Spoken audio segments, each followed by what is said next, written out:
15 मार्च 2013 को ऋषिपाल शर्मा नाम के एक व्यक्ति के पास शाम तकरीबन 6 बजे पुलिस का एक कॉल आता है। पुलिस उन्हें बताती है कि उनकी रेड अल्टो कार आगरा के दयालबाग एरिया में काफी समय से खड़ी है। यह बात सुनकर तुरंत ही ऋषिपाल अपनी वाइफ के साथ उस जगह पर पहुंचते हैं और पुलिस को बताते हैं कि यह कार उनकी बेटी नेहा शर्मा यूज किया करती थी और वो 13 मार्च से घर वापस नहीं आई है। पुलिस ने इस बात के बारे में आगे और भी जानना जरूरी समझा, क्योंकि कार भी अनजान जगह पर मिली और जो कार यूज किया करती थी वो भी गायब है और कार के बारे में पुलिस को बताया भी अनजान लोगों ने था। इसलिए पुलिस पहले ऋषिपाल से उनकी बेटी नेहा के बारे में पूछती है। ऋषिपाल पुलिस को बताते हैं कि उनकी बेटी नेहा आगरा के दयालबाग एजुकेशनल इंस्टीट्यूट में पढ़ाई किया करती थी। नेहा की मिसिंग रिपोर्ट लिखाकर पुलिस ने इस केस पर इन्वेस्टिगेशन करना शुरू कर दी। इन्वेस्टिगेशन में पुलिस सबसे पहले नेहा के दोस्तों से पूछताछ करती है कि नेहा को आखिरी बार कब और कहां देखा। नेहा की दोस्त बताती है कि उसने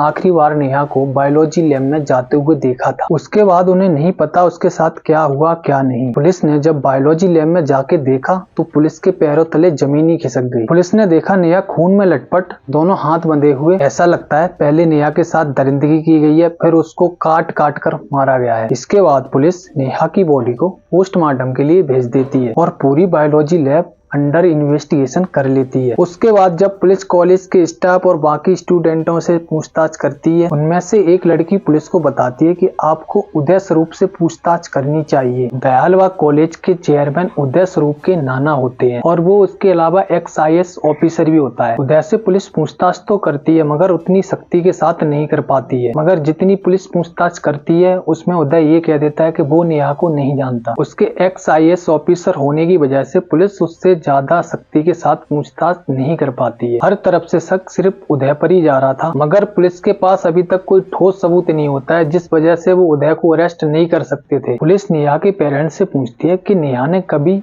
उदय नाम के लड़के का जिक्र किया था। तो नेहा के पिता बताते हैं कि नेहा ने बताया था उसके बारे में, वो अक्सर नेहा का पीछा किया करता था। उसके अलावा पुलिस ने बायोलॉजी लैब में थोड़ी सी और छानबीन करी तो उन्हें कुछ बायोलॉजी लैब में से बाल बरामद होते हैं। पुलिस ने उदय पर ही शक होने की वजह से उदय के हेयर सैंपल लिए और जो बायोलॉजी लैब में जो बाल मिलता है उसका भी सैंपल, दोनों को जब मैच कराते हैं तो वो मैच कर जाते हैं। इस एविडेंस के अलावा बायोलॉजी लैब के टेक्नीशियन एसवीर को 15 मार्च की दोपहर में नेहा की कार के आसपास जाते हुए देखा था। उससे पूछताछ करने पर एक बात सामने आती है कि एसवीर को नेहा की कार की चाबी उदय स्वरूप ने ही दी थी और कहा था किसी सुनसान जगह पर पार्क कर दे। एसवीर से और भी ज्यादा सख्ती से पूछने पर वो ये भी बताता है कि उदय ने उससे कह रखा था कि जब भी नेहा लैब में अकेली रह जाए तो वो उसको इन्फॉर्म कर दे। बालों के उन सैंपल्स और यशवीर के स्टेटमेंट और नेहा के घर वालों की बात को एक सॉलिड एविडेंस मानकर जब पुलिस फिर उदय को उसके घर अरेस्ट करने के लिए जाती है। इससे पहले जब पुलिस एक और बार उदय को अरेस्ट करने गई थी तो उदय के नाना ने पुलिस पर ही केस कर दिया था, जिसमें ये कह दिया था कि पुलिस उदय को और उदय के घर वालों को बार बार परेशान कर रही है। मगर इस बार ऐसा नहीं था। इस बार उदय के नाना कुछ नहीं कर पाए। पुलिस उदय को अरेस्ट करके ले जाती है। फिर पुलिस उदय से पूछताछ करती है। पहले तो उदय कुछ भी नहीं बताता। जब पुलिस अपने तरीके से पूछती है फिर वो सच उगलना शुरू करता है। उदय बताता है कि उसको नेहा बहुत पहले से पसंद थी, मगर नेहा उसकी तरफ देखती तक नहीं थी, जिस वजह से यशवीर से कह रखा था कि जब भी नेहा बायोलॉजी लैब में अकेली रह जाए तो वो उसको बता दे। इसलिए 13 मार्च 2013 को जब नेहा बायोलॉजी लैब में गई थी तब यशवीर भी वहाँ था। उसने तुरंत उदय को कॉल करके बता दिया और जब उदय वहाँ गया था तब तक यशवीर वहाँ से जा चुका था। अब उदय और नेहा उस लैब में अकेले थे, जिस पर उदय ने पहले नेहा के साथ जबरदस्ती करनी चाहिए